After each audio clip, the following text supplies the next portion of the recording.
Distinguished guests, good afternoon.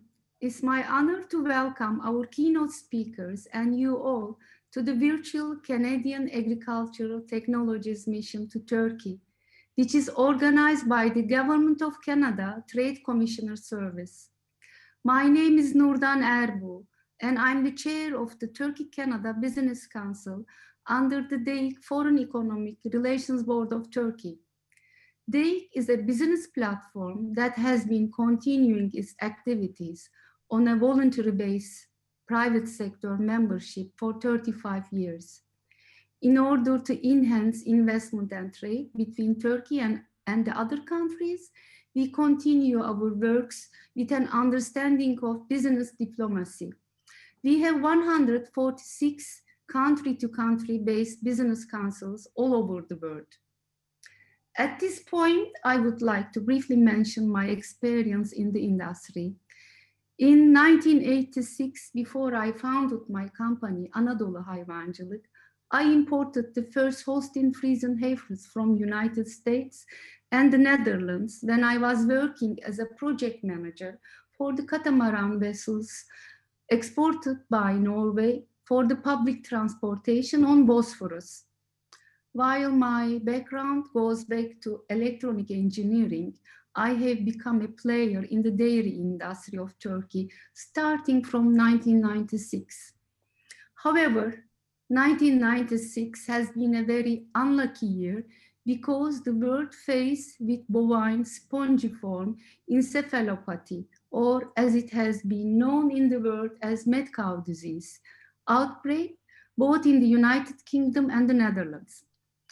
Before the severe impacts of pandemic of COVID-19 in our life, I experienced a major outbreak of mad cow disease long time ago.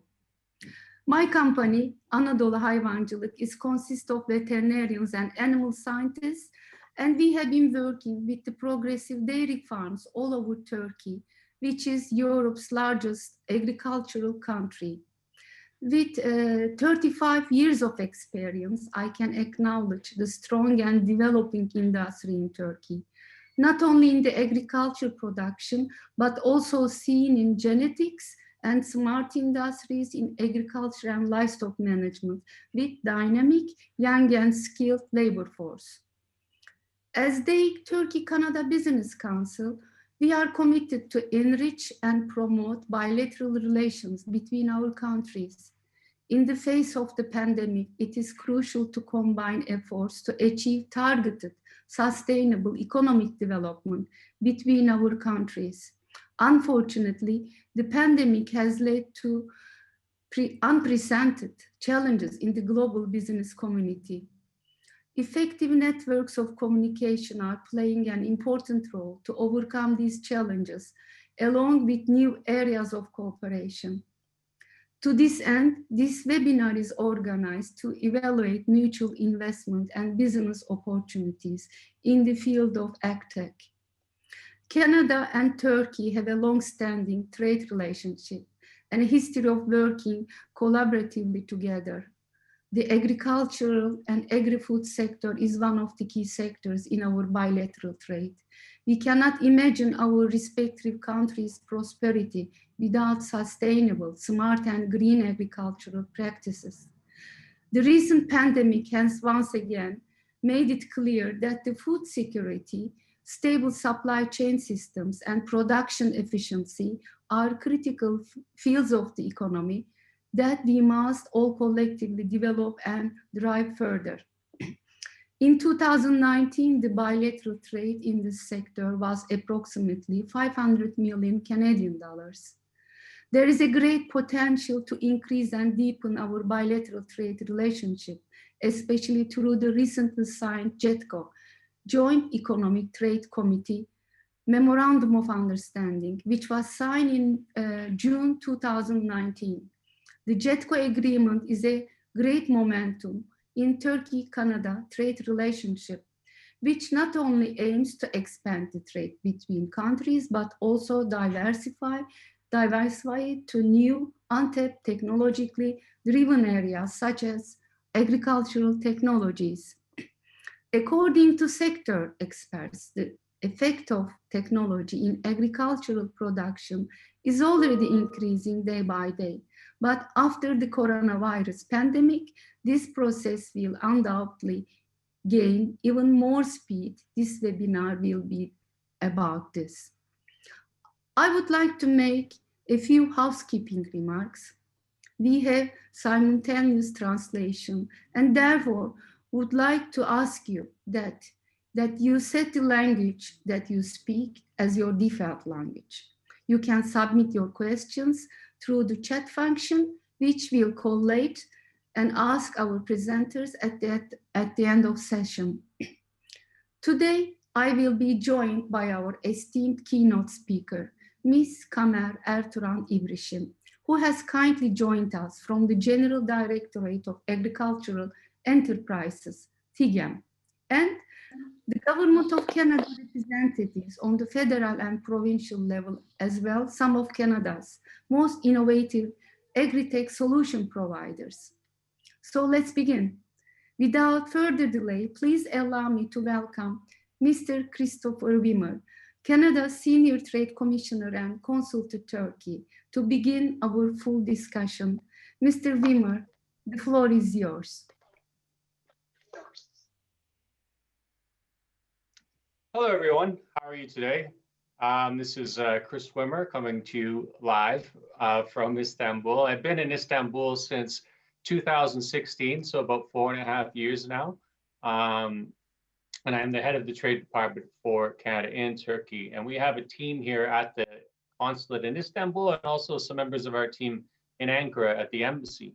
I was asked to give some introductory remarks here today, and I'm very happy to do so. So I'm going to try to go from sort of 10,000 feet and a bit about our commercial relationship and then bring it back down to agri-tech if I can. So as you've heard and some of you know, Canada and Turkey signed a JETCO agreement in 2019, June of 2019. And then we had the first meeting in November of 2019. We're looking forward to having the second JETCO meeting between our ministers this year at some point in time. And one of the key sectors we're going to talk about is technology in the agricultural sector, or agri-tech. But an overarching theme of the conversation that we're going to have is going to be trying to bridge the innovation relationship between Canada and Turkey. The trade relationship, investment relationship has been growing very rapidly in the past 5 years, about 20% a year in our bilateral trade, and investment keeps coming into Turkey and vice versa as well. We have over $2 billion worth of investment in Turkey as Canada. But we thought that one of the things we really need to do is bridge the gap of our ecosystems, whether it's be our startups, our accelerators, our SMEs, our institutes, working in the innovation area, in the ST&I area, science, technology, innovation area. And one of the pillars we wanted to focus on because of the opportunities between Canada and Turkey is the agri-tech sector. You probably know already, many of you, that Canada is a large agricultural exporter. We're the 5th largest in the world, actually. And that's, if you look at the first 4, you're looking at the EU and the United States and Brazil and China. So given the size of our population, which is still less than 40 million people, we're punching above our weight. Agriculture is a big part of our economy. We export about $66 billion worth of agricultural products, and it contributes over to $142 billion to our GDP. So it's a very large country. We have a lot of agricultural land, but we face a lot of challenges in climate. As you know, can be quite harsh in Canada. You can have a range of 80 degrees Celsius. You can get down to -40, not very often and not in many places. And you can get up to +40.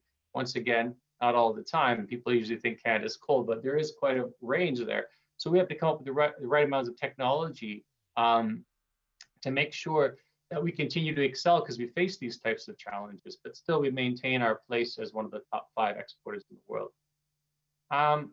And, you know, Nordam works hand in hand in genetics. And I wanted to mention that Canadian genetics have helped most exporting countries with the inputs, whether that be in cattle genetics, whether that be in seed technology, and certainly would benefit Turkish farmers in accelerating and becoming self-sufficient in some of the sub-industries of agriculture here. But we're here to talk a bit about the agri-tech as well, and people generally think that agri-tech is, I mean, technology in general is something maybe ICT related, but technology spans across a gambit of different sectors and subsectors, and agriculture is no different. Agri-tech has gained traction across the country and the rest of the world to have cost and time savings, to increase the efficiencies, to also generate greater harvest yields by targeting technologies that solve some of these issues that everybody faces, especially at times of climate change. Canada has made innovation, automation, and digital technology top priorities for our economic growth. In a country with such strong agricultural roots, Canadian agri-tech is blooming under these new friendly technology conditions. As I mentioned before, because of some of the challenges we face in our diverse climates in a large country, it can be challenging in livestock and crop production. And for this reason, Canada's large ecosystem of innovation has produced industry's leading companies to address these challenges, to optimize production in sustainable and renewable manner through a variety of applications of our homegrown technologies. Canada has a comprehensive network of research facilities and top-rated agricultural colleges and universities like the University of Guelph, the University of British Columbia, the University of Saskatoon. You'd be hard-pressed to find a Canadian university that doesn't have some aspect of agricultural technology in it because of the importance to our economy and the importance to where things are going in the future. And as you know, Canada is a leader in the fight against climate change and resource conservation, including water, which I think is another interesting topic that Canada and Turkey will get involved in our discussion, whether that be irrigation, whether that be wastewater, whatever it is. Turkey faces, as you know, even particularly in the last little while, challenges in the water conservation side of things. So I think that's another important part of the conversation. I know that one of the companies here today specializes in that area. The government of Canada has already announced investments in mid-2019 of just under $80 million to the establishment of two Canadian networks focusing on agri-tech, the Canadian Food Innovators, CFI, and also the Canadian Agri-Food Automation and Intelligence Network. Both of these networks have received funding through Strategic Innovation Fund surrounding automation and digital technologies in the agriculture and agri-food sector. You may have also heard of, and I'm sure our Canadian companies on the line definitely know about, Canada is also funding the Protein Industries Supercluster under Protein Industries Canada, which is an industry-led non-for-profit organization created to position Canada as a leader of sustainable, high-quality protein from plants and plant-based co-products. So it's also another interesting area that we're working on. But if you look at some of the technologies that the companies are bringing here today, I'm sure you'll agree that Canada is a leader in this area. And we look towards building our relationship with Turkey. Of course, agricultural exports and imports are always going to be a big part of our relationship. In fact, during COVID times, it's one of the industries that wasn't that adversely affected. And certain Canadian exports actually went up in the time frame early last year.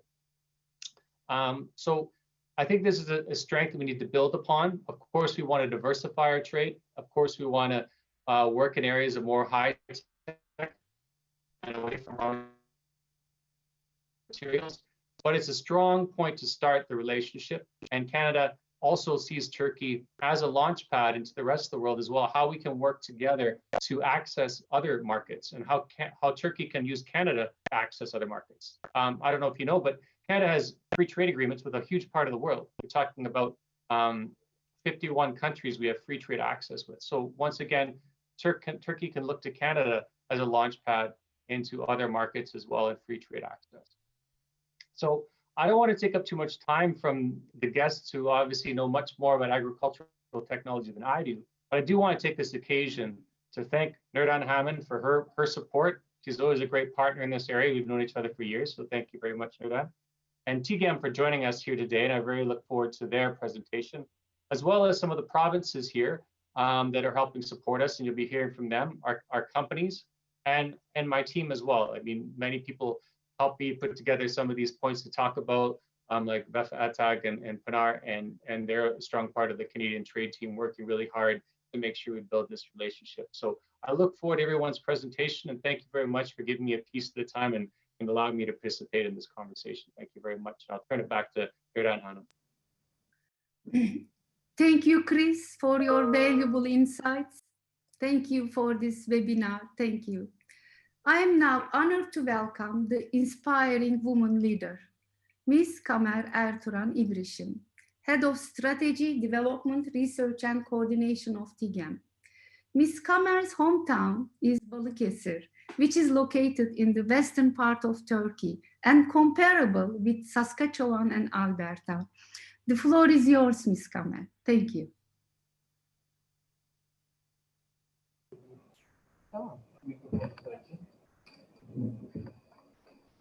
Merhabalar. Öncelikle hepinizi saygıyla selamlıyorum ve kuruluşumuzu bu önemli platforma davet ettiğiniz için teşekkür etmek istiyorum. First, I would like to salute you with respect. Thank you very much for inviting us. As you know, 2020 was an unprecedented year for all of us. Hopefully, 2021 is going to be much more healthier and a better year for all of us. So in this respect, I would like to congratulate your new year. My name is Kamer İbrişim. I am the director of the Strategic Development Department. I would like to give information about our department. In this very department, TIGEM has got 17 operations, organizations, operational reports, or planning of the all investments, international relations, many areas of activities is what we have under the roof of this department. And in this respect, we've got experts and we're working in a coordinated manner. Bayram Mahmush Bey, who is our department chairperson, is also with us, and he would be delighted to inform you if there is a topic which is in his area of expertise. Well, what is TIGEM? What does it do? What kind of a contribution does it add? I would like to deliver a presentation in that respect.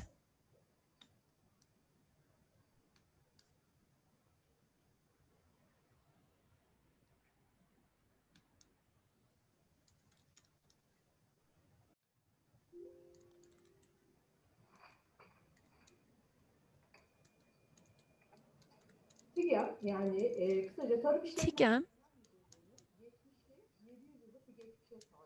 has got a history of 700 years. Previously, we had the state agriculture areas. They were all compiled and put under the name TIGEM in 1984. In TIGEM, there are round about 7,000 employees and has a total land asset of 327,000, and certified cereal seed production amounts to 155,000 tons, and we've got our irrigated land of 94,000 acres. We've got 30,000 cattle heads, and all of our activities is cereal production, and all of them are carried out in a certified manner. Wheat, barley, triticale, and oat are our first and foremost cereal productions, and we produced 322,000 tons of cereal production in 2020. And also, we've got 17 operations, as I said, and based on the climatic conditions, we have defined 24 different cereal types, 6 barley, 3 triticale, and 1 oat. These are the certified seeds that we produce, and we sell them to our farmers. And in 2020, we sold 155,000 tons of seed to our agriculture people. And in this respect, we are the leader in this sector, and we own 33% of the overall sector in seed production and sales. When it comes to seed exports, we have exported our seed to Cyprus, Azerbaijan, and Libya, Syria, And since 2019, especially in Iraq, a big market has been created. And in 2017, we had 1,000 tons of sales to Iraq, and this amount shot up to 26,000 tons in 2019. However, because of the pandemic, it reduced to 10,000 tons.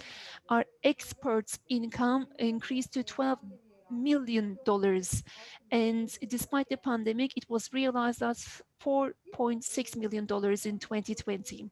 And when it comes to private sector cooperation, each year we, on 10,000 acres, we produce harvest potato, hybrid corn, hybrid sunflower, cotton, beet, feed crops, and vegetables.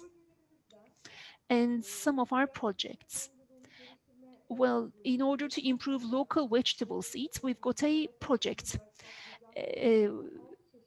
in 6 different types we do harvesting. And when it comes to textile, automotive, construction, and husbandry, cannabis is demanded.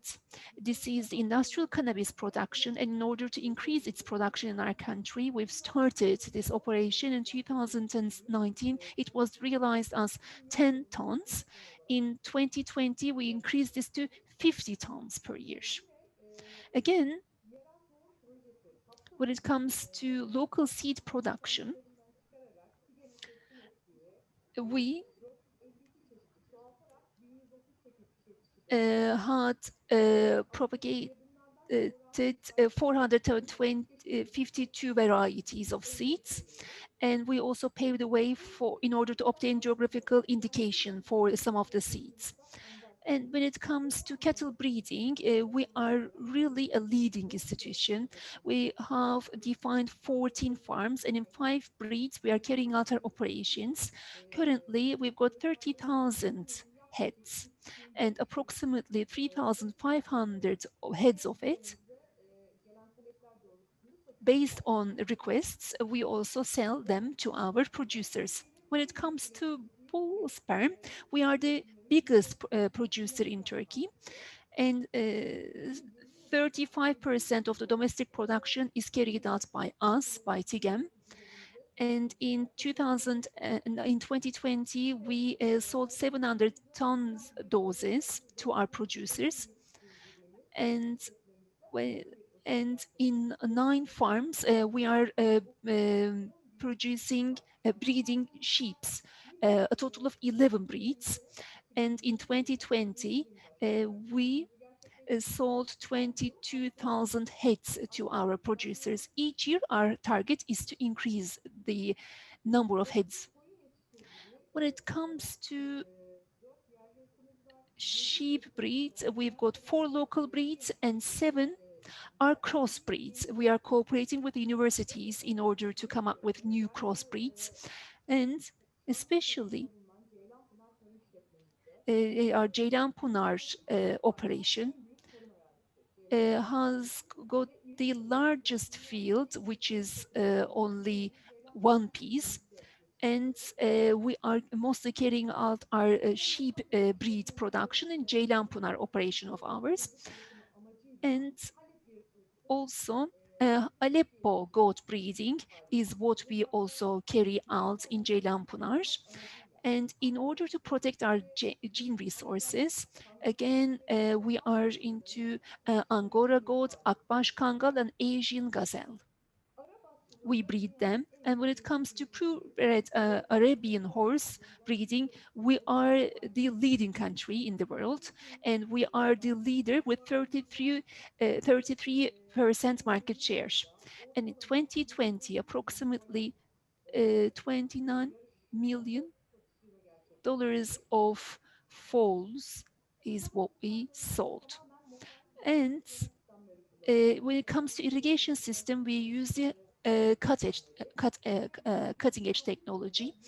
In 2009, this was 21,000 acres. In 2020, we increased it to 94. And mechanization is really important for us. We invest in mechanization, and this year 60 self-propelled tractors were procured by us because, especially when it comes to increasing efficiency, when it comes to fertilization, and this is really important for us. That's why we depend on mechanization and we use self-propelled tractors. And Ceylan Pınar, as I said, is our largest operation. In order to compensate electricity needs of this organization, we have an installed power capacity of 6 megawatts, named as Milges. This is our national solar energy Milges project. And in 2015, we had an agreement with Sudan, and TIGEM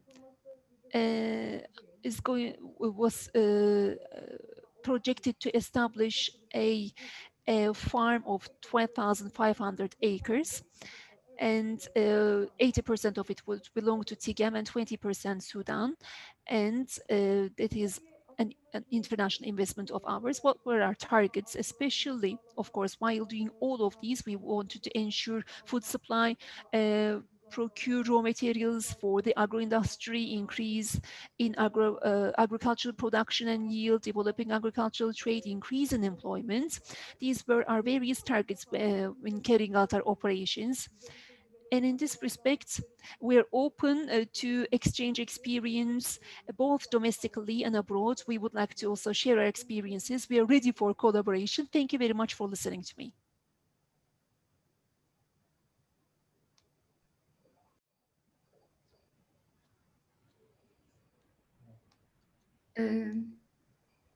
Kamer Hanım.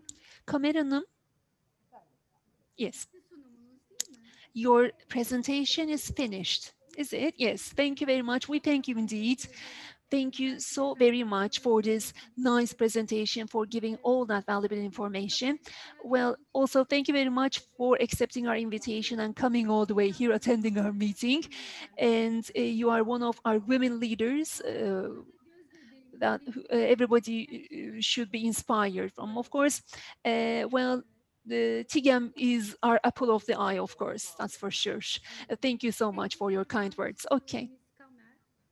And I would like to invite our participants to listen to the latest agricultural technologies innovations from Canada, two main agriculture-focused provinces. Saskatchewan is a world leader in the production and export of pulse crops, peas, lentils, beans, and chickpeas. Alberta has the most beef cattle in Canada and second largest total farm area. Canada is the most free country in terms of animal diseases. Alberta is today represented by good old friend Arish Bashir. Now I am pleased to welcome Mr.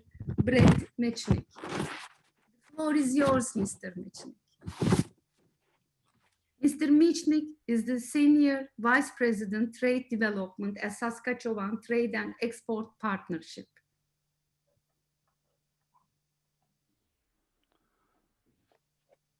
Well, good morning. Good morning here in Saskatchewan. Good afternoon to everyone in Turkey. My name is Brad Mechnik. I work with the Saskatchewan Trade and Export Partnership as STEP as their Senior Vice President for Trade Development. First, I want to just take a brief moment to thank the conference organizers for this opportunity to talk about my province of Saskatchewan and what we have to offer in the area of agriculture. The Canadian Trade Commissioner Service has always been a great partner for my organization. Again, I want to thank them for their role in organizing this event and inviting us to speak. And thanks to each and every one of you here today for virtually coming to hear about our province and take some time to learn more about our important agriculture sector and the equipment, technology, and knowledge that we have developed to support it. I only once visited Turkey, and that was a long time ago in 1990. It was sort of my first big trip in my business career, and I remember it being a beautiful country with very warm and hospitable people. I imagine Turkey has changed very significantly in the time since I visited. At that time, we were looking at the possibilities of a technology transfer for a skid steer loader that the company I work for manufactured. But today we're going to hear a little bit about Saskatchewan, my organization STEP, and the agricultural strengths within our province. And I also want to take a minute just to show some of the innovative and new technologies developed here in Saskatchewan that will make agricultural producers around the world more efficient and profitable. Again, just one slide about my organization. STEP is the official trade promotion agency for the province of Saskatchewan, and we provide export marketing services to support our exporters and international businesses such as yourself to connect and do business.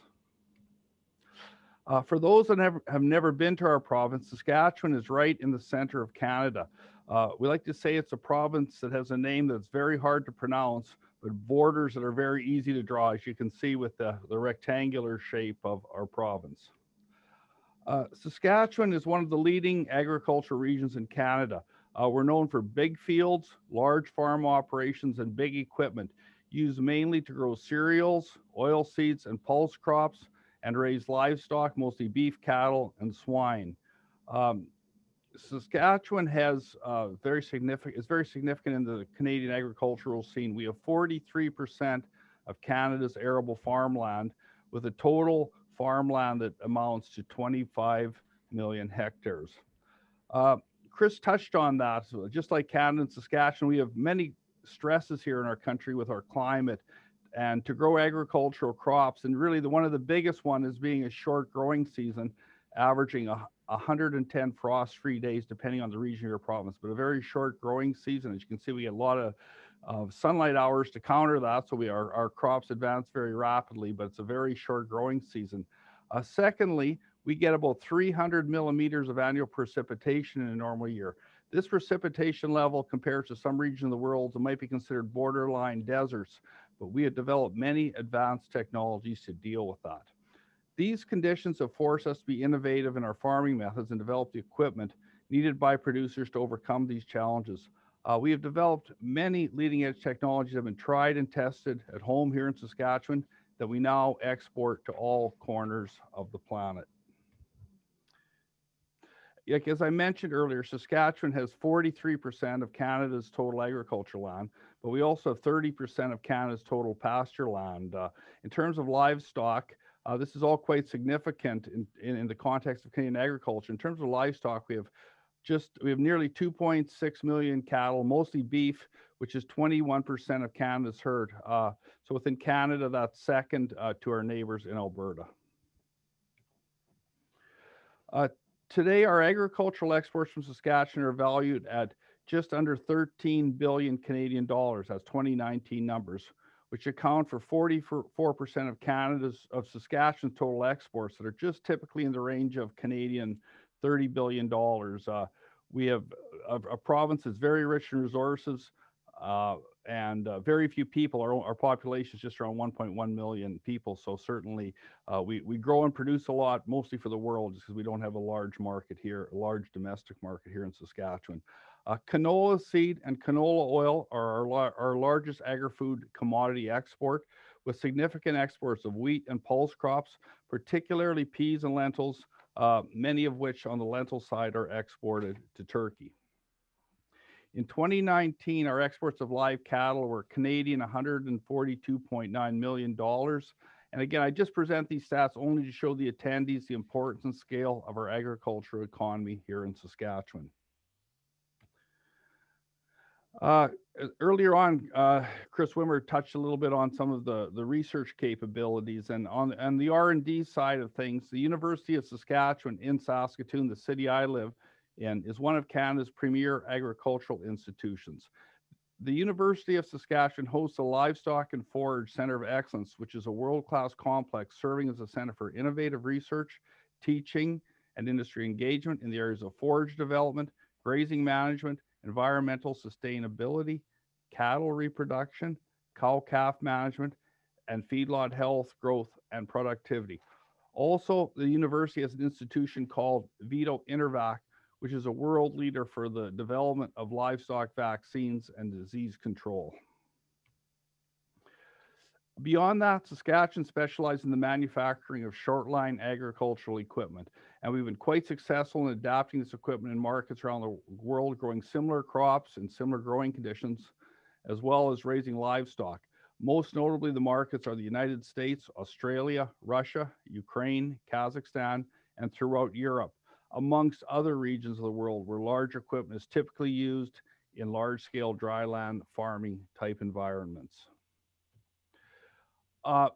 These are sort of the sub areas within the agriculture technology. We have many innovative technologies and world-class manufacturing companies. As well, we have a number of manufacturers that are suppliers to the major OEMs that exist in North America and really the world: John Deere, Case New Holland, Kubota, and AGCO Corporation.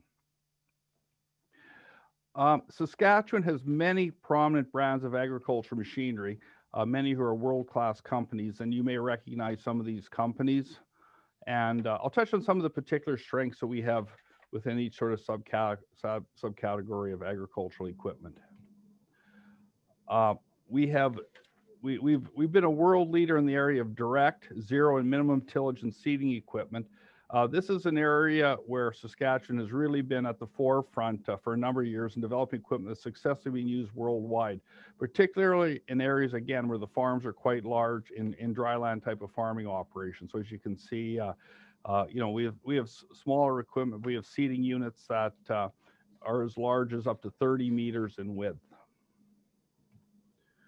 Spraying and fertilizing equipment is another area of strength for precision agriculture.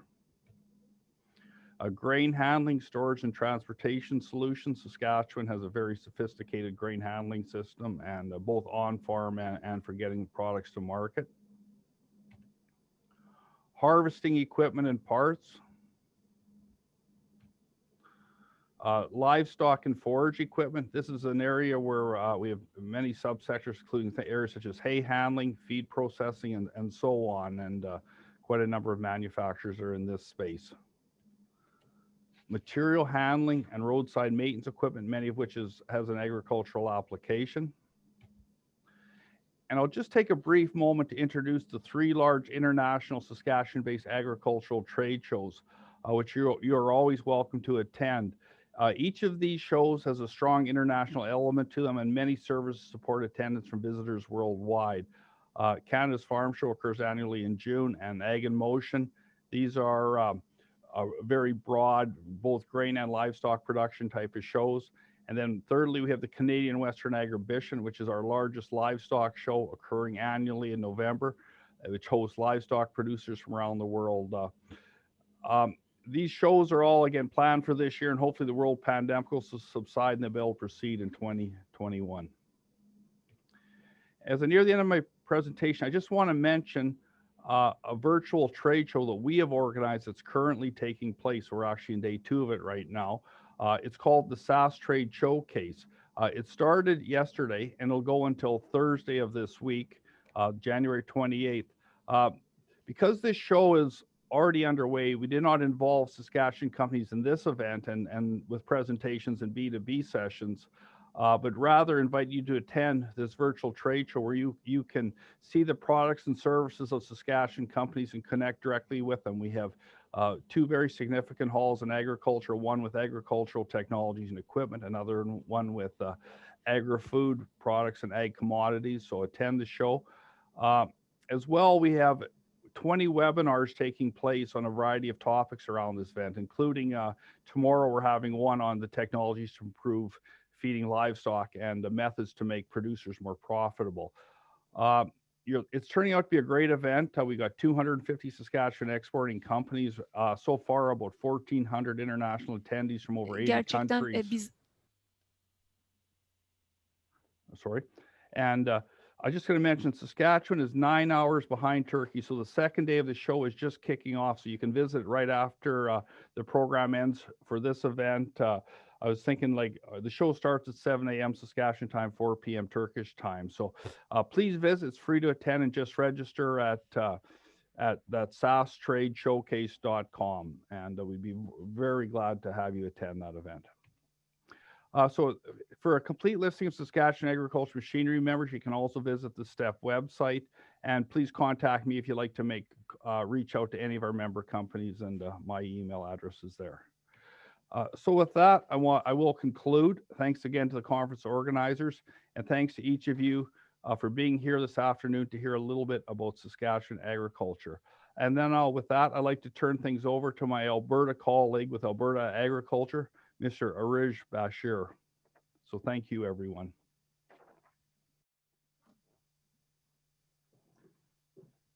Well, thank you, Brad. Just let me load my presentation.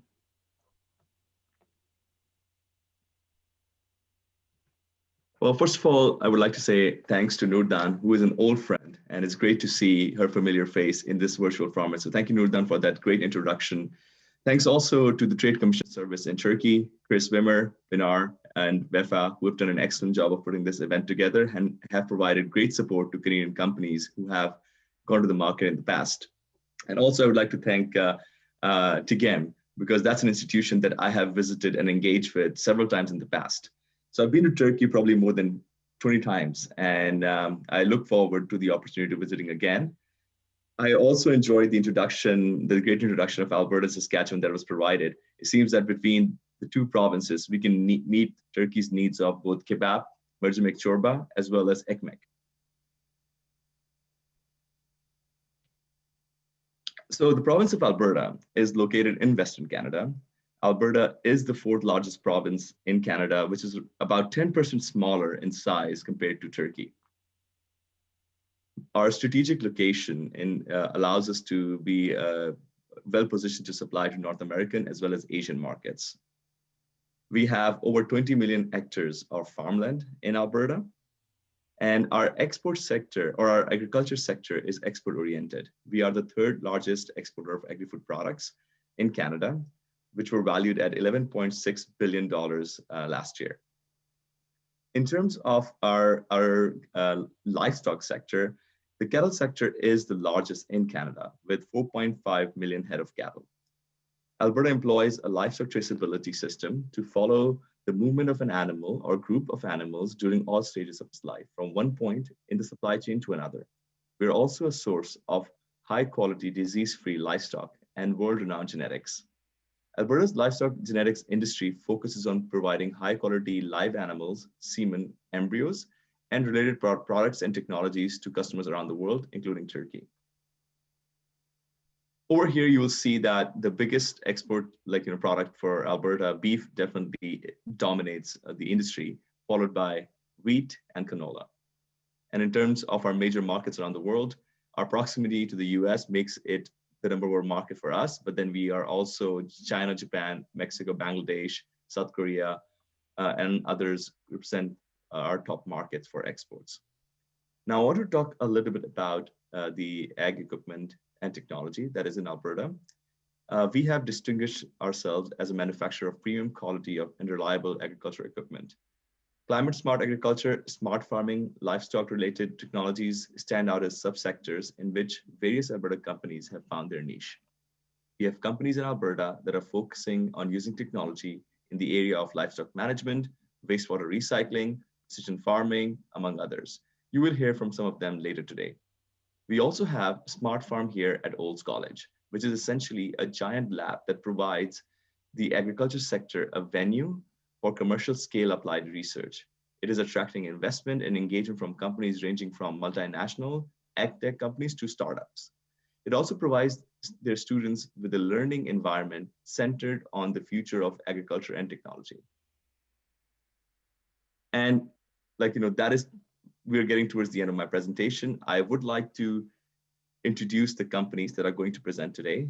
We have 6 companies that will present. Agronomix, they are focusing on plant breeding and variety testing software. We also have Feedlot Health Management Services.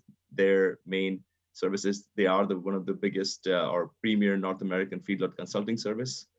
We also have Hanatech, focusing on using technology for improving crop production. IPM Scoutek, with a focus on providing integrated pest management software for greenhouses. Livestock water recycling, which is again an Alberta company, focused on manure treatment technology for livestock industry. And finally, we have Vytelle, which was formerly GrowSafe, a precision livestock company with a focus on cattle performance using data as well as genetics.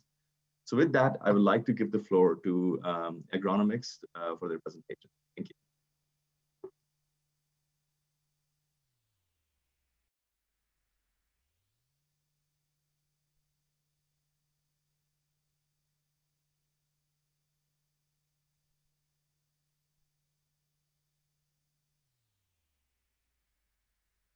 I would like to thank you, Arish.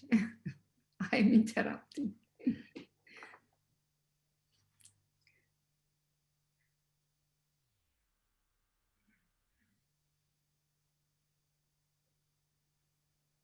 So that is the end of my presentation. It's great to be here. I think it's a good segue into having our company presentations. So I think the next company to present is going to be Agronomix.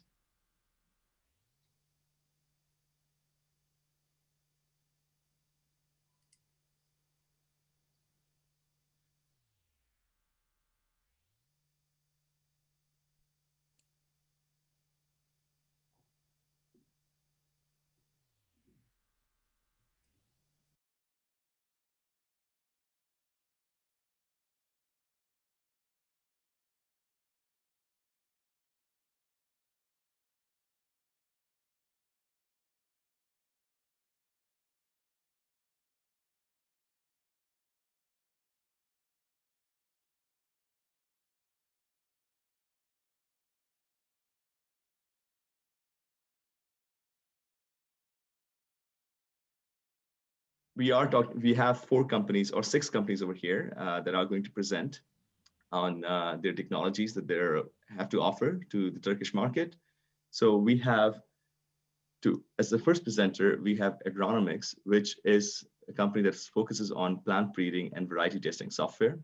Then we have Feedlot Health Management Services, a premier North American feedlot consulting service that also focuses on providing software as well as hardware for feedlots across Turkey. They're also an Alberta company. We have Hanatech. They use technology for improving crop production, followed by IPM Scoutek with a focus on integrated pest management software in the greenhouse industry.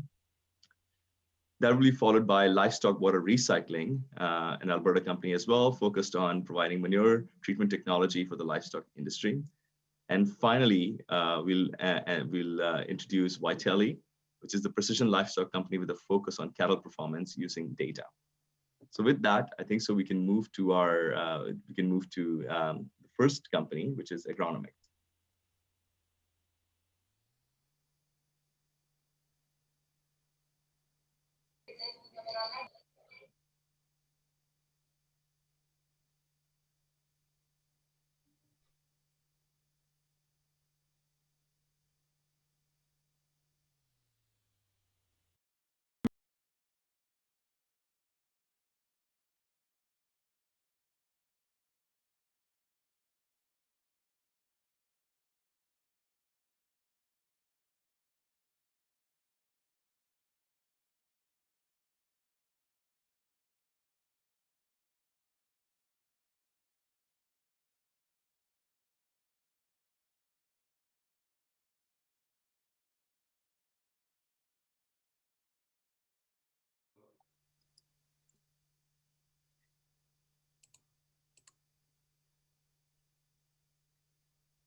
Okay, from Feedlot Health Management Services by Vytelle Agriculture. It is a premier North American livestock consulting firm, and Eric can tell you all about that. Well, good. Thanks, Arish. I'm just working to share my screen here. Might have to get the Zoom tech to help me out. It worked in the beginning, but now everything's changed up on me here a little bit.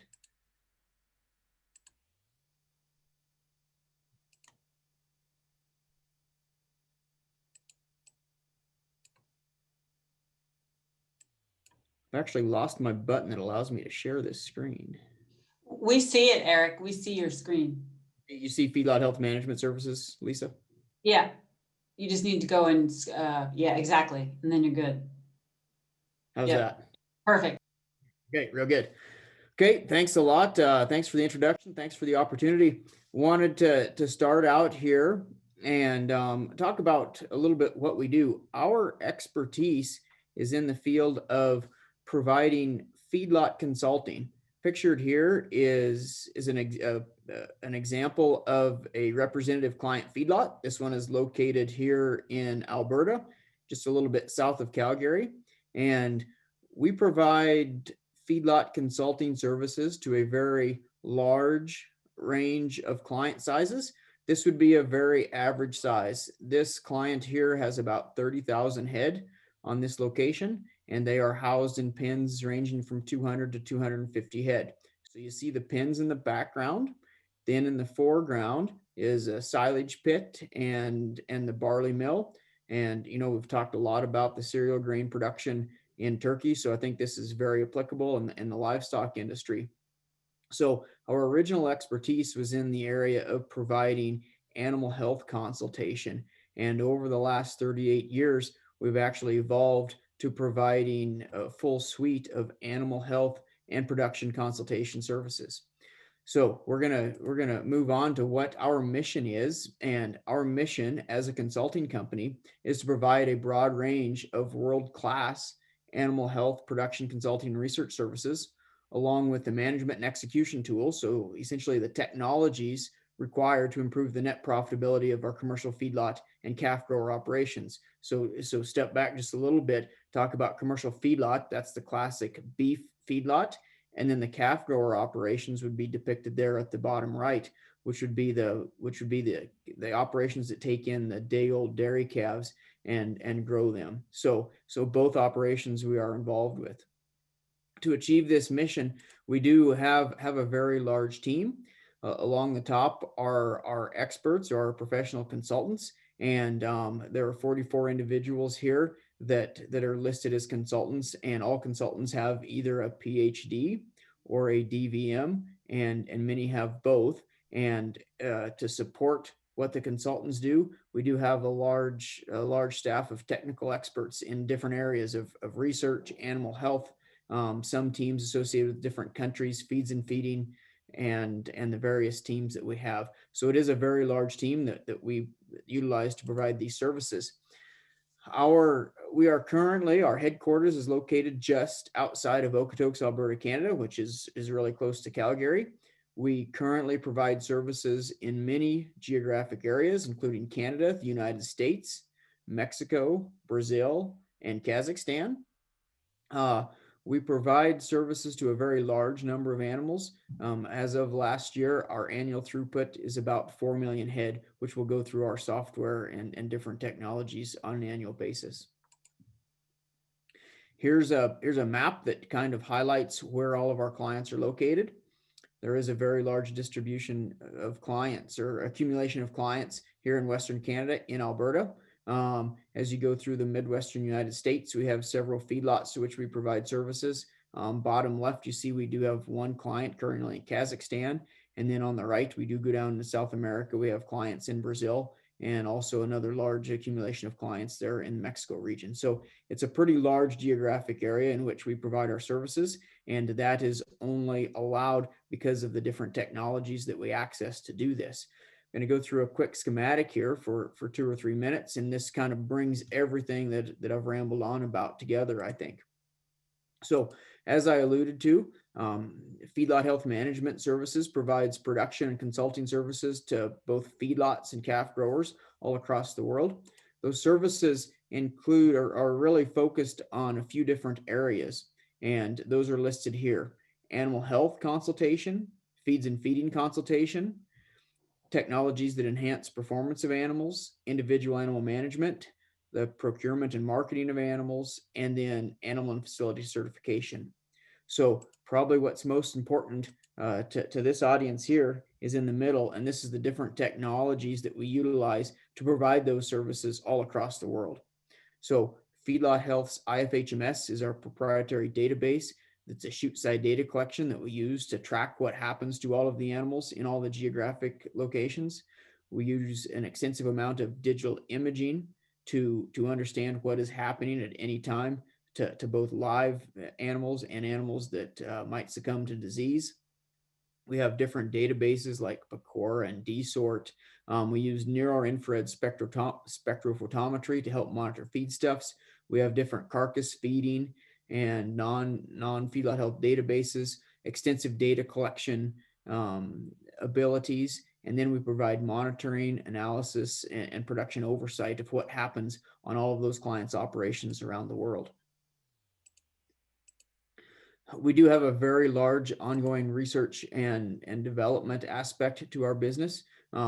This research, we get research ideas from external sources, and then also as new products and technologies arise, we'll then do literature reviews and pilot studies.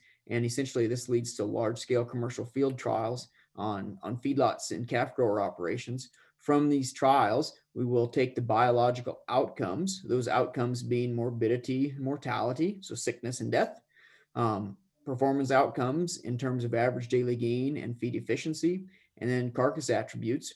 We will take all of those outcomes from those research trials, put them into a bioeconomic model, and it will be those models that then modify our recommendations in the various aspects in which we provide consulting. So taking all of those together, we utilize our professional experts, the support staff, and our software tools and infrastructure. And that is how we have client-specific value proposition in many geographic areas around the world. And that is the feedlot health approach. So Arij, I think that is a very high-level view of what we do and the services we provide. We will be available during tomorrow's B2B session. So if anybody has any questions, we look forward to visiting with everybody there. Well, thank you, Eric, for that great presentation. Now we will move on to another company called Hanatech that use technology for improving crop production. So I'll give the floor to Hanatech. Okay, hello everyone. Thank you for taking time today. We are a small company in Halifax. Thanks for joining us today for the presentation. Hanatech is a technology company that started a couple of years ago with some engineers, software developers, and for the last couple of years, we've been focused on some applications using IoT, Internet of Things technologies. We are located in Halifax, Nova Scotia, and we have access to some farms in Valley and the area. We were introduced to some apple growers almost 2 years ago, and that was when we were introduced to some diseases which are really dangerous to apple growers and pear growers. So we thought we might probably be able to create a solution so the growers can benefit from technology. What we are basically doing is we have like some micro weather stations in each farm, and we constantly reading all the measurements on the weather side of the farm, and then we apply some algorithm to identify if there is any risk for fire blight. And then like farmers have got access to a portal in which they can see if there is any risk. And since we know on the fire blight issue, they have a couple of hours to do some actions like spray. And every time if they can save spraying, it's going to be some money that they can not actually they save. So like using technology has been helping the farmers to get the awareness before it's too late. So the way it was being done already was manually, and one center would collect some information from the region, which was not as accurate as the way that we are proposing, because they were just collecting the information from their office, and then they had to apply the algorithm to the collected information, and then broadcast everyone who was in the vicinity of that office regarding if there is any risk or any problem for their trees. But by using our technology, basically every farmer is automatically collecting the information from their own farm.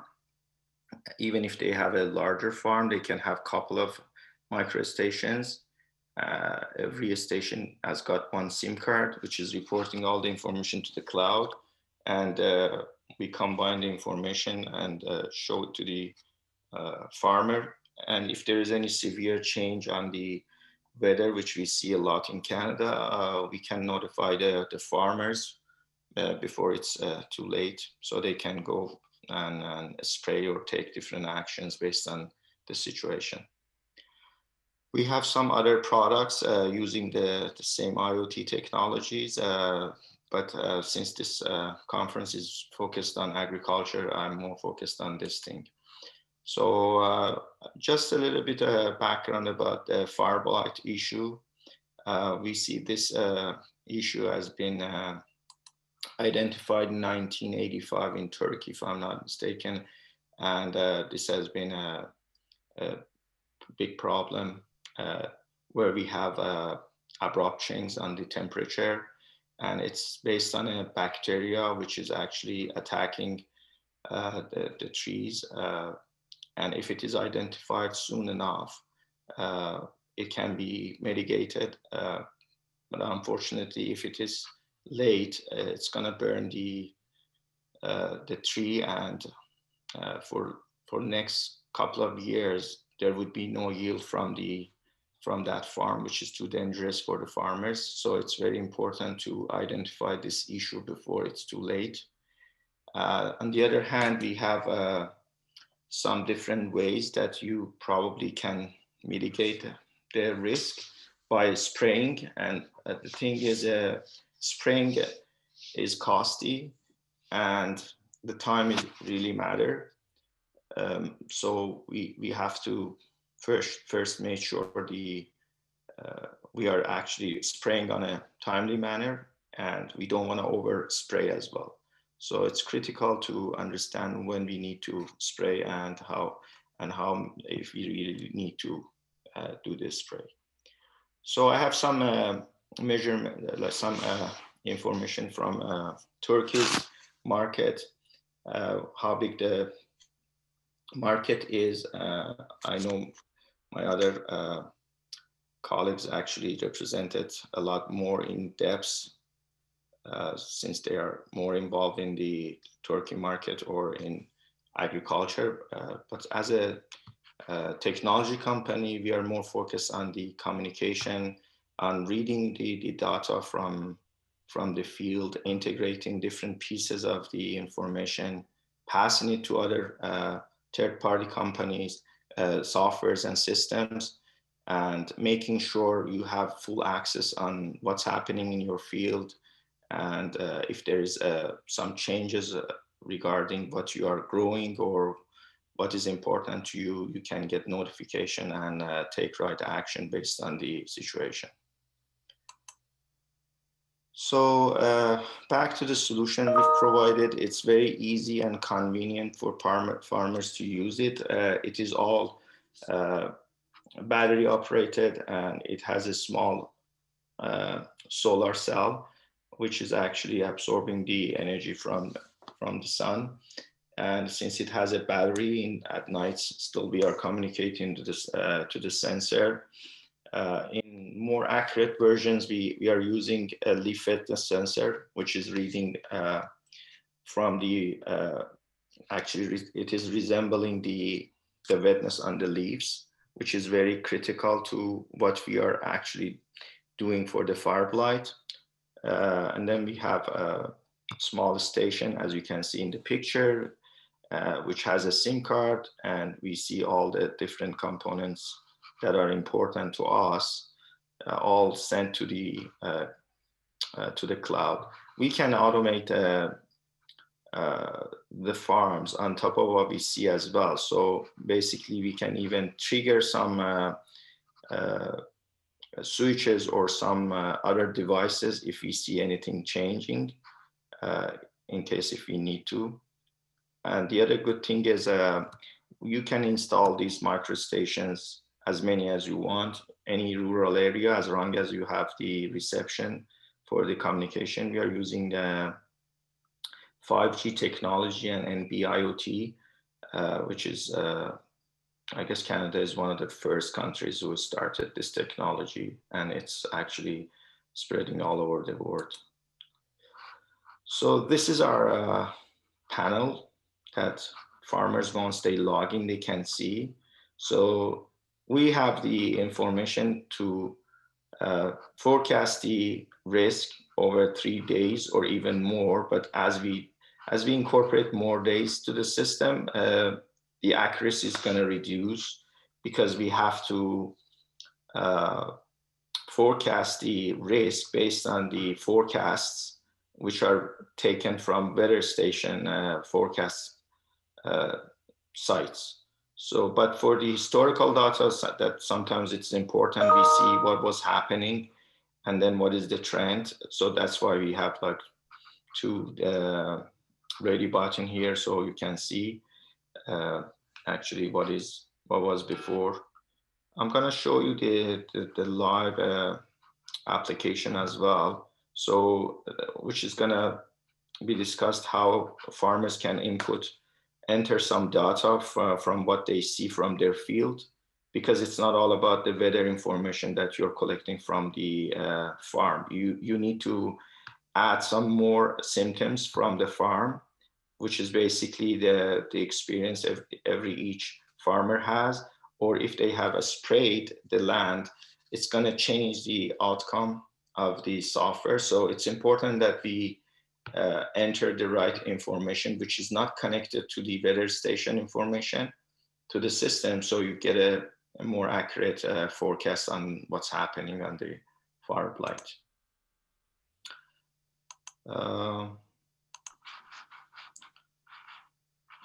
So if I can share my screen on the actual application.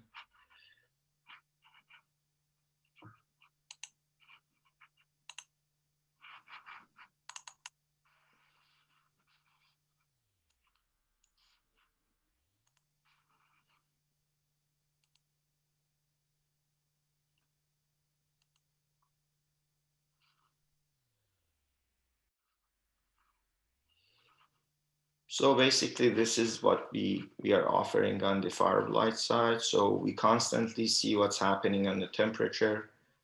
And if there is anything wrong with the communication, we will be notified. And for just to save any possible risk, in case we are not communicating to the station, we will get the information from other weather forecast stations on the area, which is not going to be as accurate as what we collect from the field, but at least there is something that they can still have some information. So as you can see, there is no risk. We know the fire blight risk is mostly happening in the summertime, so that's why you see no risk here. And so, and then we have some parameters here that we would be able to change it in terms of phenology. So these are the input that every farmer has got to enter it based on each individual day, if they see different phenologies. And then here is the taroma input that they have to enter it. And then the other critical factor is the spray. So if they have sprayed it yesterday or the day before, they have to enter it here because it's going to change all our forecast model. Our forecast model is based on an algorithm which was introduced by a university almost 40 years ago, and this has been used for last 40 years among many growers in North America, which is called fire blight or Mary blight, actually forecast. And this is actually based on exactly the same algorithm. So we are quite confident that what we are offering is well proven in the industry already, and people can rely on the information. So that's pretty much it about what we actually have developed here, and I'd be happy if anyone has any question, so we can discuss about it. Well, thank you very much for that presentation. I think so it gives us a great overview of your products and services that are relevant to the Turkish market. I think so with that, now we will move on to another company. I believe they're based out of Ontario. So we will move on to Mr. Brian Hendel from IPM Scoutek, which is an integrated pest management software primarily used in the greenhouse industry. The floor is yours. Thank you. All right. So yeah, thank you very much for that. Everybody see my screen okay? So I visited Istanbul 5 years ago, and it was an absolutely wonderful experience. One of the highlights of my exploring the world, actually. So I'm really quite honored to be here to speak with everyone today. My name is Brian Hendel. I am the co-founder of IPM Scoutek, and our company will be most interesting to those of you who are managing pests and diseases in a greenhouse or an outdoor farm. So I'm going to talk briefly today about the shift to integrated pest management, to biocontrols, and I'm going to show you how our cloud-based software really improves the way you manage scouting, your biologicals and sprays within your farm. So everyone knows greenhouses today are transitioning away from chemical sprays over to biocontrols to control pests and diseases. This is causing really several serious challenges for growers. Biocontrols are more expensive. They're often slower acting. In many cases, they're less effective than chemical sprays, and they really require a lot more data insights to use effectively. So you can't just throw these things out in the field and hope that they work for the best. You're going to bankrupt your farm. You need a lot more data to manage those effectively. And also another major challenge we're noticing in many greenhouses, they're really shutting their doors to visitors and consultants. So a lot of greenhouses that were relying on consultants to come in, make recommendations for their IPM program are no longer being allowed in. So this is making it really difficult for external consultants to diagnose issues and make recommendations because they really can't get access to the scouting information and the current state of the greenhouse's pest situation. So we believe the software we've built, IPM Scoutek, is really the solution to these challenges. And our pest management software provides visibility into crop health for better crop security, tracks the inputs of your biological, tracks the impacts of your biological control inputs against pests and diseases to show you if they're actually working. You're spending a lot of money on these mitigation strategies. Are they having the impact that you want them to have? We really help you manage the costs of those inputs on a per application basis to make sure that you're within your budgets. And we fully digitize the scouting experience, which in many farms is just pen and paper on a clipboard. So our software really lets you know exactly how your biocontrols are working, so you can quickly adjust your process and avoid devastating risks to your crops. This whole software system was built in extremely close collaboration with greenhouses, IPM experts, and growers. So it's really a system built for the greenhouse industry by the greenhouse industry. And this product has been out in the market for about 1 year and is being used all around the world, from the Americas to Europe to Australia, and it's just as applicable and as needed in the Turkish market. The system works seamlessly for all greenhouse crop types: vegetable, ornamental, and fruit. The software was really made for greenhouse growers, IPM managers, and scouts. This makes the IPM planning and strategy more effective at controlling pest pressures, really by using data to guide your decisions about sprays and biological inputs. This results in a higher level of protection for your crops, against your pests and diseases while simultaneously helping you manage your input budgets and reducing expense. We see budgets of $500,000 or more for greenhouses, and small pivots of their strategy can have huge impacts on their overall budget and their profitability. So your homepage that you see here really shows you at a glance all of your greenhouses. So in the case, there's 4 phases to this particular farm. And you can easily see your pest pressures at a glance to see what's happening. So you're seeing a distribution here of various pests, spider mite, pepper weevil, that kind of thing. Focusing down on one greenhouse, the insight page helps you understand your threats. So you can see at a glance, what are your biggest problems? Are they trending upwards or downwards? And what are the main areas of concern here? If you focus on a specific pest, in this case, thrips, you now have the ability to see all of your sprays and your biological inputs over time. So these are the vertical bars you see here on this graph. So the TD, the SW, those are your Forestry releases. Those are your inputs, your actions taken against this particular threat. And you're seeing the changes of that trend line showing the effect of those actions. So you can see below, you can see the costs associated with each. Are they working? Is one product doing better than the other, etc. So this is really important, because for the first time for many greenhouses, this is the ability for them to see the effectiveness and the cost of their actions to ensure that the strategies are actually working.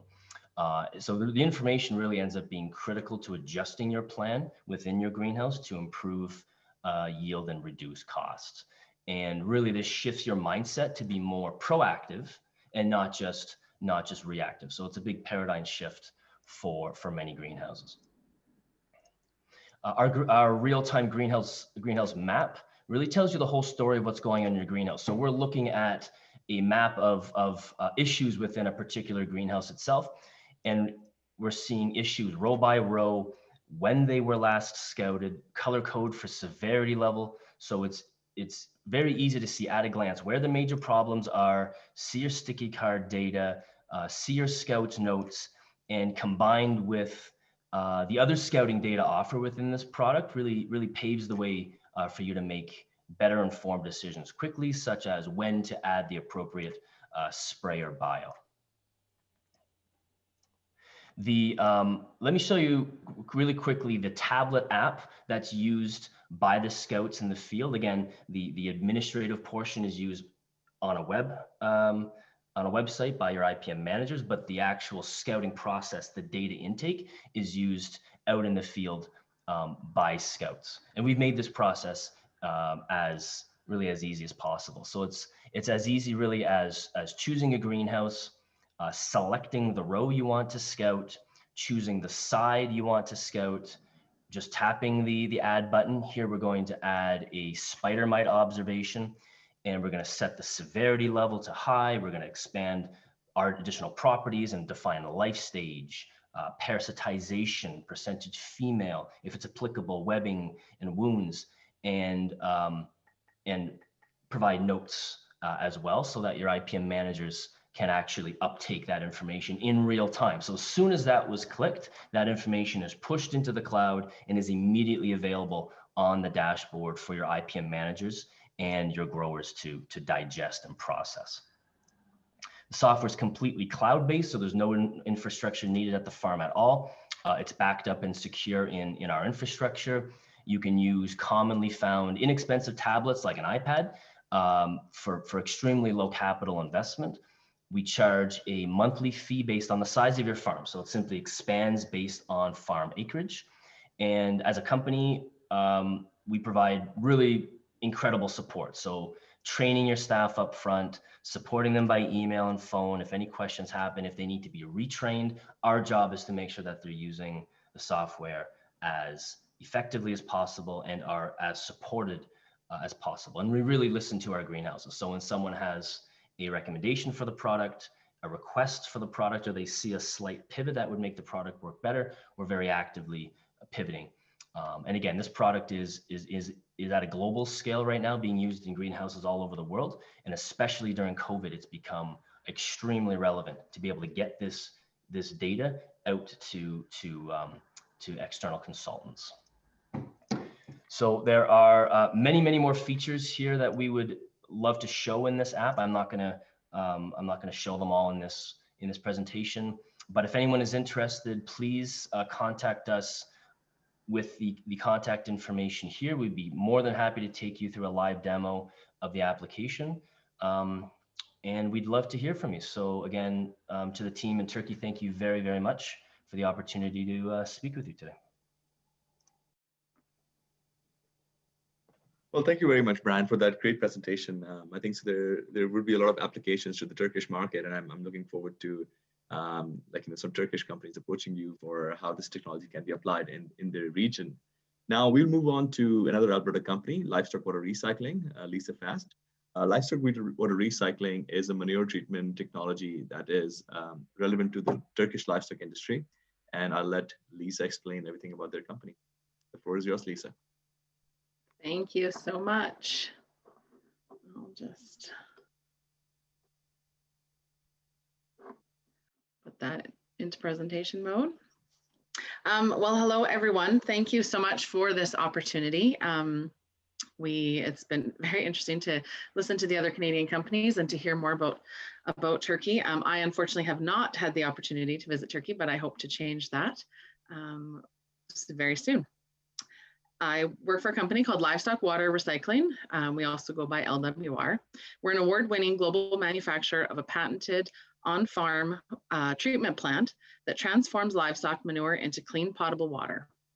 Our approach to manure treatment achieves triple bottom line outcomes, meeting the growing demand for food, increasing farmer profitability, and protecting the environment and public health. Traditionally, manure is stored in massive lagoons like these or in giant tanks for eventual land spreading. And we all know manure is one of nature's perfect fertilizers, but stored like this, it simply isn't. It's difficult, it's expensive, and it's a limiting challenge within the animal agriculture sector. Our technology modernizes the old-fashioned practice of manure storage and land spreading to help producers save money and to create value from this expensive and stressful problem. Manure lagoons like these are made up of 95% water, and only 5% of the liquids actually contain manure. We lead change in the industry by unlocking the valuable organics, nutrients, and clean water that's trapped inside these manure lagoons. And then using the data we collect, we create value opportunities for the farm. Our patented system is installed, as I said, right on the farm to receive manure directly from the barns. We then process, treat, and digitize that manure. And our process transforms the dilute manure slurry into three outputs. 75% of it becomes clean water. Roughly 8% is turned into a solid fertilizer that contains organics and macronutrients, including 90% of the phosphorus. And finally, a concentrated liquid fertilizer containing micronutrients that can be precisely applied to growing crops. And here are the three products side by side. And a closer look at the solids that can be composted, land applied, or exported away to faraway fields. We have one dairy farm that we work with in Wisconsin who purchased a dryer to achieve the most economical transportation of his solids. And I will tell you more about this self-proclaimed entrepreneur in just a minute. Each plant system is manufactured in Calgary, Alberta, from rugged stainless steel and comes in 5 standard models depending on the treatment volume. And just last fall, we introduced version 3.0 of our technology platform, which is called Plant, featuring the highest level of automation and digitization anywhere on the water treatment market. The Plant is fully automated and uses sensors that read the manure in real time. It takes this information, combines it with data from the surrounding environment, and then using our algorithms, adjust the system in response. This automation reduces operator time by relying on the automation to do the work. And it uses the power of machine learning to create the best possible economics for the farm. Our machine learning module, Lois, was recently named AgTech Breakthrough Predictive Analytics Solution of the Year, and will be featured in a few weeks as one of the top 10 new products at this year's World Ag Expo. Our system is designed to be operated from any mobile device, And after treating manure for over a decade, we are leveraging our historical manure data to create even more value for the farm. The manure data that is captured is communicated to our cloud-based analytics module, and the analytics reporting can be viewed on our MyPlant app or data dashboard. So how does all of this create value for the farm? Our installations start with an initial equipment sale to the farm or food processing facility. Economically, we work to immediately reduce their manure management or hauling costs.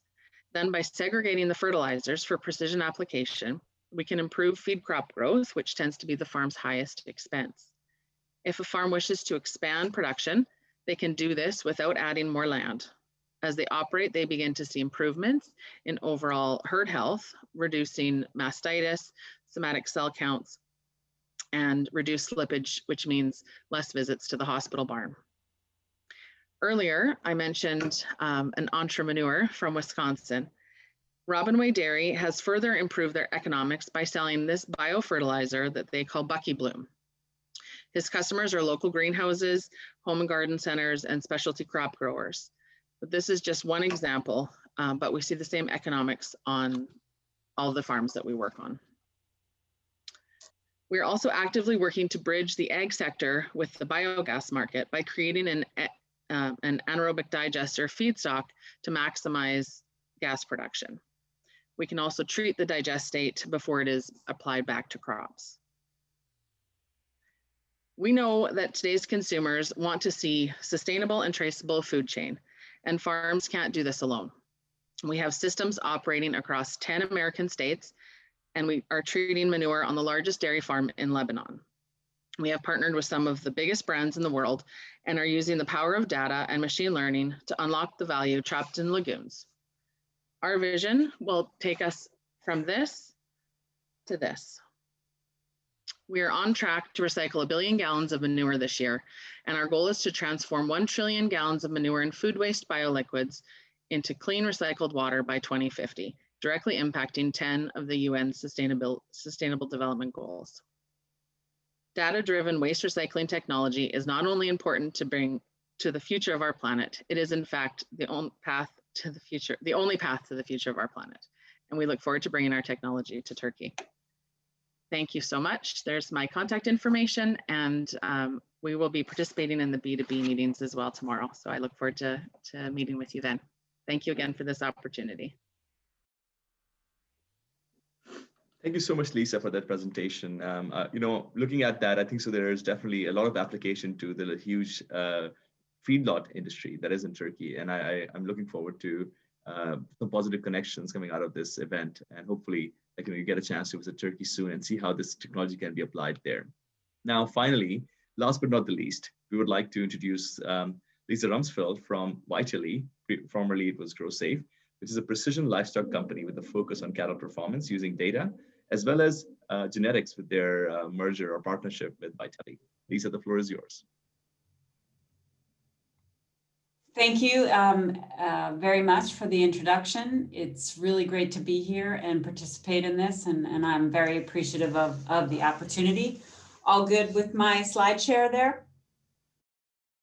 I'm really happy to be here. My name is Lisa Rumsfeld, and I'm representing Vytelle. I'd like to just give you a short overview about Vytelle as a company, what we do, and our technology and our programs to whet the appetite for collaboration discussions between Turkey and Vytelle. We are a precision livestock company, and we are working to reshape how cattle producers worldwide unlock animal performance.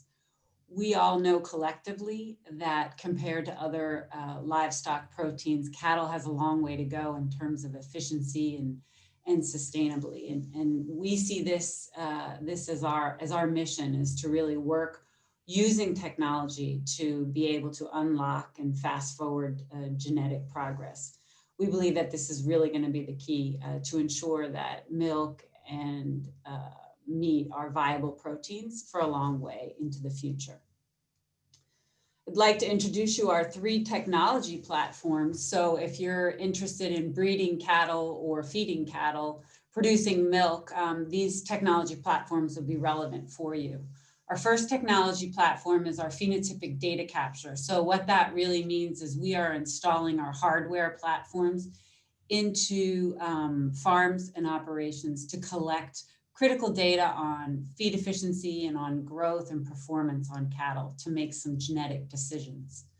The second technology platform is our in vitro fertilization technology. And here we are installing laboratories, going out on farm, doing oocyte collection and producing embryos of elite genetic stock to help, again, reduce the generational interval of the breeding stock to make progress. And then our decision support technology, we use this for all of our programs. And this is really where we mine the data and we provide meaningful reports to make impactful decisions. Vytelle as a company is present worldwide, and I'm hoping that soon we'll be able to put Turkey on the map. We are present in 18 countries collecting data, doing in vitro fertilization. We've made over 125,000 embryos to date, and we've got a team of over 80 people that are working with our clients on a worldwide scale. So how do those technologies get out practically? Well, we developed programs, and I would just like to briefly walk through each of those programs with you. So our first program is our beef genetics program. This program is all about feed efficiency. And I like this slide because it really brings home the point as to, why feed efficiency matters. And so what we do in our beef genetics program is with our hardware, we're capturing performance data on individual animals. And here you can see if I compare the left animal and the right animal, you can see that the left animal here had the same level of average daily gain, so performance, as the animal on the right. However, the animal on the left ate a good deal less to get there. And so that's the insight that we're trying to find through the data capture and the analytics to be able to help you inform your breeding decisions about which genetics you use. Practically, how that would deploy on a breeding farm would be we would install our hardware to measure feed intake. Here you see animals eating. We're measuring individual animal feed intake to a 10-gram resolution. And on the right-hand side, we're installing our weighing technology, which captures individual animal growth and performance non-invasively as they stand at the water trough. So we bring that program out. We do all of the servicing. We remotely support and monitor the technology as you're using it. And then we provide reports at the end. The second program that we have is what we call our beef marketing program.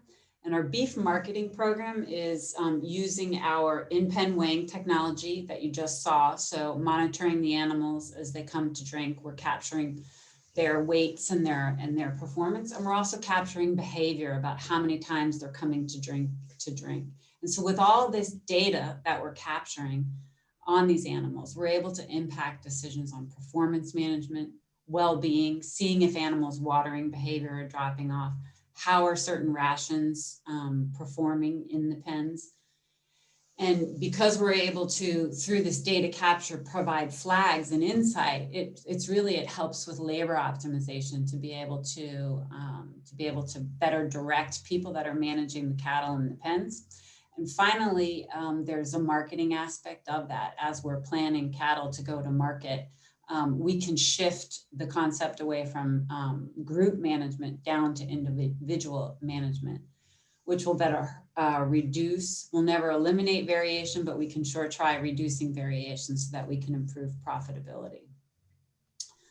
This gives you an overview as to actually how that would deploy in pens. You see we have our hardware here installed at the water trough, and just some ideas about the individual insight that you're going to be able to look into the data as it's being captured through our web UI is to be able to see how are animals growing, are they drinking correctly, what are the current weights in the pen, how many days have they been on feed, and how many days more do we have to hit those target harvest weights that we load into the user interface. The third program that I would introduce is our reproduction program. And so this is where we work with people.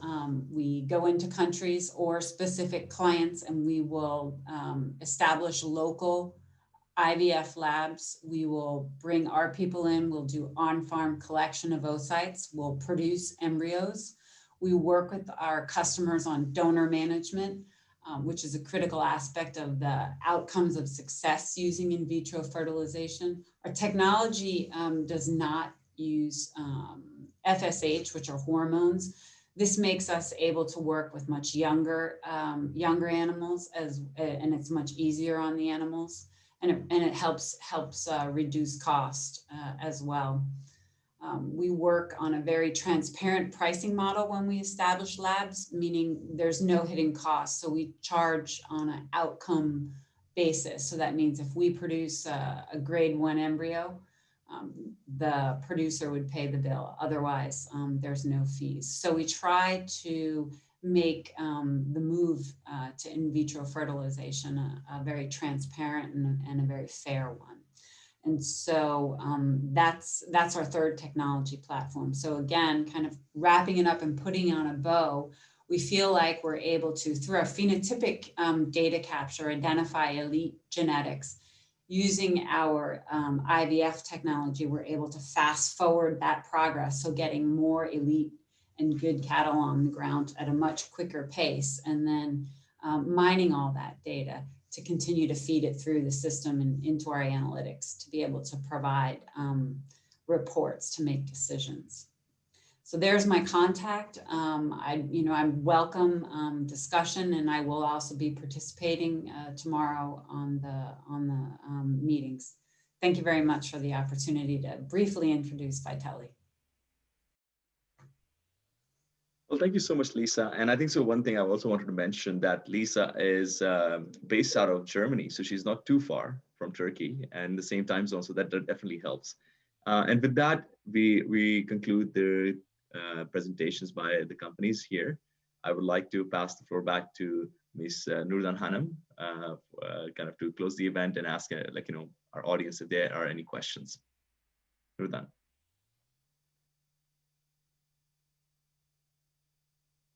You might need to unmute, Nurdan. We can't hear you. Thank you. Thank you. Thank you so much to dear participants for their all presenters, their valuable information and presentation. And we have some questions, if I may allow. I would like to, through one by one.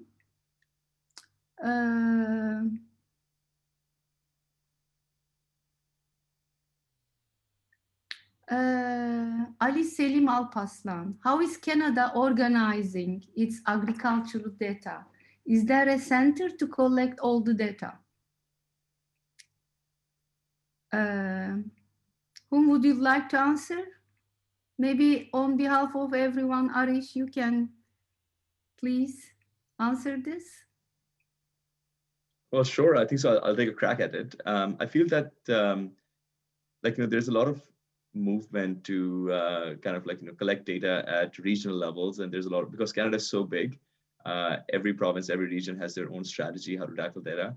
I don't think so. We are seeing a big collaboration yet. However, at the regional level, there are initiatives that try to identify different sources of data and how they can help decision making at the farm level, at the individual level. But for the most part, it is driven by the private industry here in Canada. Thank you. Dr. Berk Tokker from Anadolu Hayvancılık. Many thanks for this great and valuable organization. I have a question for Feedlot Health Management Services. Do you follow a common feeding strategy for calf raiser farms, or the cost of the day determined for the feeding priorities? Yep, really good question. And we will, we do have standard feeding protocols, and it depends on the commodities that are available, and the exact proportion of those commodities depends on the current price, and we monitor those prices regularly. and make adjustments to the diets as needed in a changing economic environment. Another question to you, Eric, from Dr. Samet Çevik. Yes. He's thanking to me, which I don't deserve this. We should thank to Chris Wimmer and the beautiful ladies of the embassy and the consulate, and all the people. You have dedicated your time for us today. And first of all, to Ms. Kamer Ertuğran, thank you so much. Samet is asking also to Feedlot Health Management Services, what health and nutrition management software do they use? How do they do individual animal tracking? Do you have a multi-farm software? Thank you. Samet is working for Sütaş. Sütaş is the biggest dairy processor in Turkey, not only in Turkey, also in Middle East and maybe also in Europe. And they have many farms in Turkey located in different regions of Turkey. So this question is for you, Eric, please. Yep, nope, that's really good. And lots of questions in there. I don't know if I can remember them all. I'll try to answer them, but it would be good if she could visit us, or he or she could visit us at the business to business talk tomorrow. But we do collect individual animal data. And that was one of the priorities of the company very early in its career, that we developed the software. It's a chute side data collection software. And every animal is tracked by its individual identification, and every farm does have its own account. So yes, we can account for tracking multiple farms. We would really like the opportunity to elaborate on what our data collection software can do, but that's probably something that should be taken offline and discussed on a separate venue. Thank you. And Professor Bahattin Akdemir from Namık Kemal University in Trace region. What are the possibilities for scientific collaboration about agricultural technologies between Canadian companies and Turkish universities? Could you please give us some information about the possible collaboration methods? Is it directed towards me or Chris? Well, I'll try. At least we have all the companies over here, and it's just like, even on the research side as well as on the practical application, our companies are independent. They can reach out to each individual institution directly. So please feel free to reach out any of the companies you are interested in. The same goes for any government-owned enterprises like TIGEM or TAGEM who are interested in any kind of research collaboration on pilot projects. Our companies are like, they work independently. They can enter into contracts independently. There's no government involvement there. So yeah, we encourage that. So it's going to be a private discussion between any research institute and the companies about how they want to arrange, what they want to use, what is the funding behind it, etc. Thank you. DEIK Başaran is offering collaboration. They can collaborate to provide digital and intelligent farms to get more profit, as well as intelligent, smart, and functional robots to support agricultural and farming. She is providing her email. I think, Vefa, you could please forward to our presenters. Professor Yavuz Öztürkler from Kars Kafkas University. Kars is the province on the at the very east part of Turkey.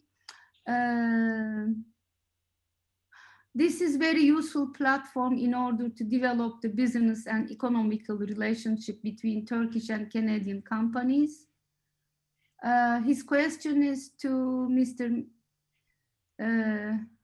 Mishnik, but he left, I believe.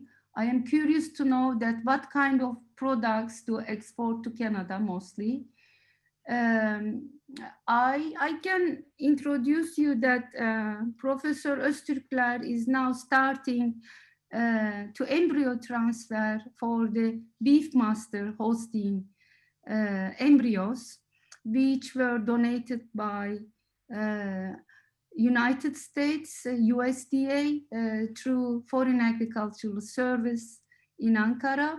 I am now raising a competition between United States and Canada. So I would like to say, I believe there are Turkish universities, Turkish institutions are prepared to make such collaboration, which is also in favor of the Canadian companies. You have to think about it. Arish, this is for you. This message is for you also, Chris Wimmer.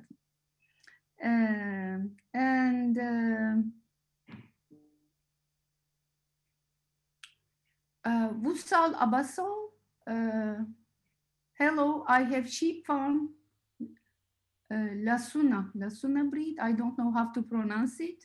Now it is first year and we have some abortion cases and I worry up very much about it, how I can prevent and what can I do. So again, I'm not a sheep expert. Unfortunately, we don't have any sheep genetics companies over here. However, I know that we have been very engaged on sheep and goat genetics in Turkey for a long time. And if they would like to contact me privately, I'm more than happy to put them in touch with Canadian companies who understand the Turkish market.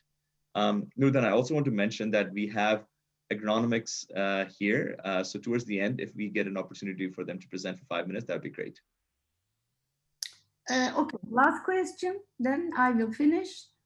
From Burçin Sevgi Sunar, she would like to ask to Feedlot Health Management Services, it is sure that you are collecting the animal health records of your customer. Which parameters do you supply them? Yeah, the major animal health will provide them all parameters associated with animal health and production. At the individual animal level, we are providing morbidity, mortality, and then average daily gain numbers. Okay. Now I finish. We can go back to the presentation of Agronomix. Well, thanks, Nurdan. And so we somehow missed Agronomix during our initial presentation. So I would like to introduce Boma Chris from Agronomix, which is a plant breeding and variety testing software. So Boma, the floor is yours. Hi, thank you. Yeah, I think there was a mix-up with coming up on Zoom. I had a meeting clash, but anyways, it's all resolved now. As you mentioned, Agronomix is a plant breeding software in Canada, and I'm the sales professional at Agronomix. So I'm pretty much the frontline person for everything that goes on with the sales of Agronomix software. Currently, we just launched our new and upgraded software, plant breeding software system, Genovix.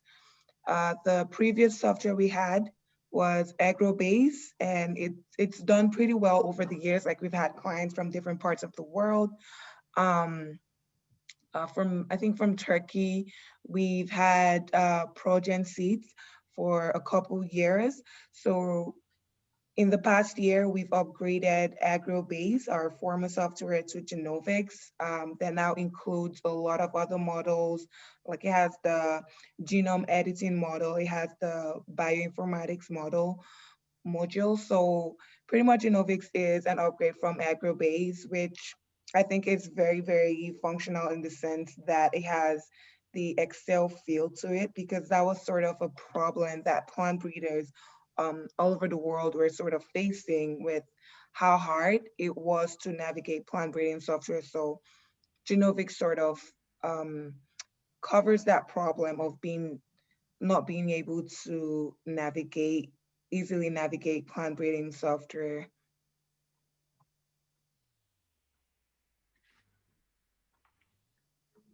Perfect, thank you. I guess, like, we are getting to a close of our event. We still have 5 more minutes, so I will again pass the floor back to Ms. Nurdan for any final questions and closing remarks for this event. One more question to Ms. Fast. Are there any partners that are using LWR sustainability systems in Turkey? From Not Belto. yet. Not yet. No, sorry, thank you for the question. Right now, we're currently installed across 10 American states. We've had system installations in Canada, and we're located on the largest dairy farm in Lebanon, but we have not yet had any installations in Turkey. Okay, thank you.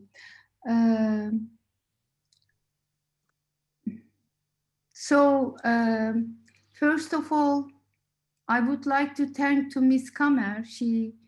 She stayed with us till to the last minute. Çok teşekkür ederiz Kamer Hanım bizimle bu saate kadar Kamer, kaldığınız. thank you very much for being with us till this moment. Thank you.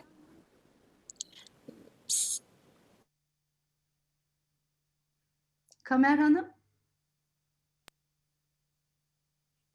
Duyuyorum, şimdi duyuyorum. Evet. Yes, now I can hear you. Thank you very much for being with us till this moment of the day. Thank you so much. I'd like to thank you very much. On behalf of all the participants, I'd like to thank you and TIGEM. You are a very valuable partner to us. Thank you. I'd like to thank you very much also. I would like to thank all the participants, and I strongly believe that our strategic partnership with Canada will continue in full speed, and we will together navigate in the new normal as we have always done. I would like to remind you tomorrow, we will have B2B sessions that will take place on 27th between 5 to 8 p.m. Turkey time. Please feel free to submit your comments, requests, and questions, and the Trade Commissioner Service team will get back to you at their earliest convenience. Thank you.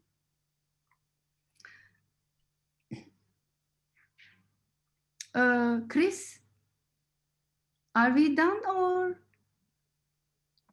Well, yeah, because. Yes. Sorry. Oh, I thought someone else was speaking. Okay, I was just wondering, like, if there's any questions for me, just because I know that we're sort of,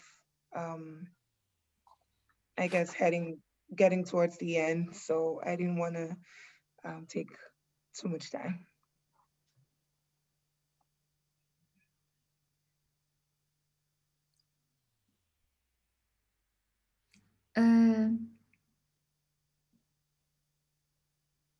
So thanks, Nurdan. We probably have reached the conclusion of our event for today. Again, I think so. We look forward to the B2B meetings that will take place tomorrow, and I appreciate all the hard work by the Canadian Trade Commission Service, VEFA, Chris, and the team in putting this event together. And thank you, Nurdan, for leading this event. Thank you. Thank you so much.